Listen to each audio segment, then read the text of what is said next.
మీరు ఫస్ట్ చూడాల్సింది ఏమంటే, ఈ మధ్యలో పెళ్లి చేసుకుంటున్నాను అనుకుంటే ఒకసారి స్పర్మ్ టెస్ట్ చేయించుకోండి. స్పర్మ్ క్వాలిటీ, క్వాంటిటీ తక్కువగా ఉంటే ఇమీడియట్‌గా పెళ్లి చేసుకునే ఆలోచన ఉంటే సర్జరీ చేయించుకోవాలి.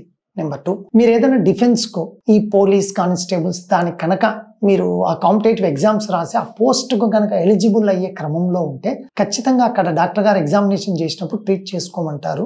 సర్జరీ చేయించుకోవాలి. దీనివల్ల నిజంగా చాలా పెయిన్ వచ్చి రొటీన్ యాక్టివిటీస్ కూడా ఇబ్బంది అయింది అనుకుంటే చేయించుకోవాలి. లేదా మీ ఏజ్ గ్రూప్కి మీకు ఉండాల్సిన టెస్టోస్టిరోన్ కంటే లెవెల్ తక్కువగా ఉంటే సర్జరీ చేయించుకోవాలి తప్ప స్పర్మ్ బాగుంది, టెస్టోస్టిరోన్ బాగుంది, నొప్పి ఏం లేదు, తొందరలో పెళ్లి చేసుకుంటా ఒక 6 నెలల తర్వాత కూడా పిల్లలు కలగకుంటే అప్పుడు సర్జరీ గురించి ఆలోచించండి తప్ప గ్రేడ్ 4 ఉంది చేయించుకుంటా అనేది కరెక్ట్ కాదు. మీరు తీసుకునే అదే మందులు, అదే నాణ్యమైన మందులు మెడ్ ప్లస్ బ్రాండ్స్ పై సగం ధరకే.